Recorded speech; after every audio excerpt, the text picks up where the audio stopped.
কর্মচারী কল্যাণ সংসদ 1929-এর আজকে সাধারণ সভার সংগ্রামী সভাপতি জনাব আবুল খায়ের, মঞ্চে উপস্থিত আছেন বাংলাদেশ জাতীয়তাবাদী শ্রমিক দল কেন্দ্রীয় নির্বাহী কমিটির সংগ্রামী সভাপতি জনাব আনোয়ার হোসেন, মঞ্চে উপস্থিত থাকার কথা বাংলাদেশ জাতীয়তাবাদী দল কেন্দ্রীয় নির্বাহী কমিটির ক্রীড়া বিষয়ক সম্পাদক, ঢাকা মহানগর উত্তর বিএনপির সংগ্রামী আহ্বায়ক জনাব আমিনুল হক, মঞ্চে উপস্থিত আছেন বাংলাদেশ জাতীয়তাবাদী শ্রমিক দল কেন্দ্রীয় নির্বাহী কমিটির সংগ্রামী সাধারণ সম্পাদক জনাব নুরুল ইসলাম খান নাসির, মঞ্চে উপস্থিত আছেন বাংলাদেশ জাতীয়তাবাদী শ্রমিক দল কেন্দ্রীয় নির্বাহী কমিটির সংগ্রামী প্রচার প্রকাশনা সম্পাদক জনাব মঞ্জুরুল ইসলাম, মঞ্চে উপস্থিত আছেন যিনি দীর্ঘ আন্দোলন সংগ্রামে ঢাকা মহানগর উত্তর শ্রমিক দলকে তিলে তিলে সুসংগঠিত করেছেন সাবেক ছাত্রনেতা, ঢাকা মহানগর উত্তর বিএনপি উত্তর শ্রমিক দলের সংগ্রামী আহ্বায়ক জনাব কাজী শাহ আলম রাজা, মঞ্চে উপস্থিত আছেন সাবেক ছাত্রনেতা, ঢাকা মহানগর দক্ষিণ শ্রমিক দলকে যিনি তিল তিল করে সুসংগঠিত করেছেন আমাদের সহযোদ্ধা মাননীয় ভারপ্রাপ্ত চেয়ারম্যান জনাব তারেক রহমানের হিরণময় হাতিয়ার, জনাব বদরুল আলম সবুজ, আমাদের মাঝে উপস্থিত আছেন ঢাকা মহানগর উত্তর এবং দক্ষিণ শ্রমিক দলের সংগ্রামী যুগ্ম আহ্বায়কবৃন্দ, মঞ্চের সামনে উপবিষ্ট আছেন এসেনশিয়াল ড্রাগস কর্মচারী ইউনিয়নের সকল সহযোদ্ধা ও সহকর্মী ভাইরা, ঢাকা মহানগর উত্তর শ্রমিক দলের পক্ষ থেকে সকলকে জানাই সংগ্রামী অভিনন্দন এবং শুভেচ্ছা। প্রিয় বন্ধুরা আমার, আজকে এসেনশিয়াল ড্রাগসের সাধারণ সভা। এই সাধারণ সভা মানেই নির্বাচিত কোন কমিটি নয়। আমরা যারা আগামী দিনে এই এসেনশিয়াল ড্রাগস পরিবারকে নেতৃত্ব দিতে চাই, আমরা সকলে এক এবং অভিন্ন থেকে এই সংগঠনটাকে সুন্দরভাবে পরিচালনা করব। আমাদের নেতা, শ্রমিক নেতাদের কাজ কি? ভাগ্যগত শ্রমিক উন্নয়নের কাজ করা, ভাগ্যগত শ্রমিকদের পাশে দাঁড়ানো, শ্রমিকের কল্যাণে কাজ করা, সকল শ্রমিকের সুখে দুঃখে তাদের পাশে থাকা। আপনারা জানেন, আমরা ইদানিংকালে দেখেছি, বিগত দিনেও দেখেছি যে ব্যক্তি বিশেষ কিছু অঞ্চল নিয়ে টানাটানি করে। আমার বাড়ি বাংলার দক্ষিণবঙ্গে একটা দ্বীপ জেলা ভোলাতে, আমি ঢাকা মহানগর উত্তর শ্রমিক দলকে লিড দিচ্ছি।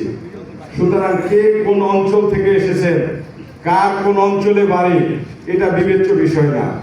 আপনার কি সুঠাম দেহ আছে কিনা, বা আপনার সুশৃঙ্খল চেহারা আছে কিনা, বা সুন্দর চেহারা আছে কিনা, এটার উপরে নেতৃত্ব নির্ভর করে না। নেতৃত্ব নির্ভর করে আপনার কর্মদক্ষতার উপরে, আপনার কোনো চেহারার উপরে নির্ভর করে না। আমি আপনাদের সকলের প্রতি দৃষ্টি আকর্ষণ রেখে বলবো, এসেনশিয়াল পরিবার যারা আছে, এসেনশিয়াল পরিবার সকলে মিলে এত সুন্দর একটা কমিটি করবেন যে কমিটি সকলের কাছে গ্রহণযোগ্যতা পায়। ঠিক ঠিক, কোনো অঞ্চল ভিত্তিক নয়, কোনো আপনার সাথে যে বন্ধু বা আপনার আত্মীয় কোনো স্বজন প্রীতি করে নেয়। আপনারা জানেন, দীর্ঘদিন আমরা শ্রমিক দল করেছি, শ্রমিক দলের সাথে সম্পৃক্ত আছি। আমাদের কেন্দ্রীয় শ্রমিক দল আমাদেরকে যে নির্দেশনা দেয়, সেই নির্দেশনার বাইরে আমরা কখনোই যাই না। আমি যত বড়ই নেতা হই, আমি যদি আমার বাবাকে না মানি, আমাকে আমার সন্তানরা মানবে না। আমাদের মাননীয় ভারপ্রাপ্ত চেয়ারম্যান বলেছেন, আমরা একটা সম্প্রীতির বাংলাদেশ গড়তে চাই। এই সম্প্রীতির বাংলাদেশ গড়তে গেলে কার কোথায় বাড়ি সেটা আমরা দেখব না, কে কোন জাতের, কে কোন বর্ণের, সেটা আমরা দেখব না। আগামী দিনে জাতীয়তাবাদী দল যে নির্বাচনে অংশগ্রহণ করবে, সেই নির্বাচনে আপনারা যারা এই এসেনশিয়াল পরিবার আছেন, আপনাদেরও অগ্রণী ভূমিকা থাকবে।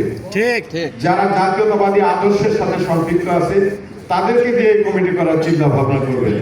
কে আপনার বন্ধু আছে, কে আপনার ভাই আছে, সেদিকে দেখবেন না। আপনার পরিবারকে যে সুখে রাখতে পারবে, তাকে আপনারা প্রেসিডেন্ট সেক্রেটারি বানাবেন। তার কি সুন্দর চেহারা আছে না তার কুৎসিত চেহারা, সেটা দেখে নেবে।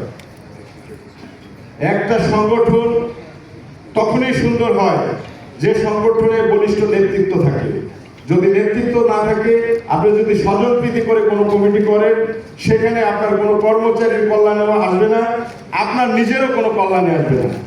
কারণ আপনি যদি নেতৃত্ব দিতে চান, তাহলে আপনাকে প্রেসিডেন্ট সেক্রেটারি হতে হবে না। আপনার কর্মদক্ষতায় প্রমাণ করবে আপনি আপনার কর্মচারীদের জন্য কি করেছেন। ভালোবাসা দিয়ে মানুষের মন জয় করতে হয়, শক্তি দিয়ে নয়। আপনি যেটা ভালোবাসা দিয়ে জয় করতে পারবেন, সেটা শক্তি দিয়ে কখনো পারবেন না। আমাদের মধ্যে অনেকেই আছে, আমরা মাসেল পাওয়ার ব্যবহার করতে চাই, এটা থেকে আমরা বিরত থাকবো। আমার কতটা শক্তি আছে সেটা প্রয়োগ না করে আমি আমার শ্রমিক কর্মচারী ভাই বোনদেরকে কতটা ভালোবাসা দিতে পারছি সেই দিকে লক্ষ্য রাখবো। ভালোবাসা দিয়েই সকল কিছু জয় করা যায়। আমাদের মাননীয় ভারপ্রাপ্ত চেয়ারম্যানের যে নির্দেশনা আছে, আমরা কোনো অফিস পাড়াতে উচ্ছৃঙ্খল কোনো আচরণ করব না। আমরা কোনো কর্মকর্তাদের সাথে গিয়ে আমাদের কোনো দাবি দাওয়া আদায় করার জন্য উচ্ছৃঙ্খল কোনো আচরণ করব না।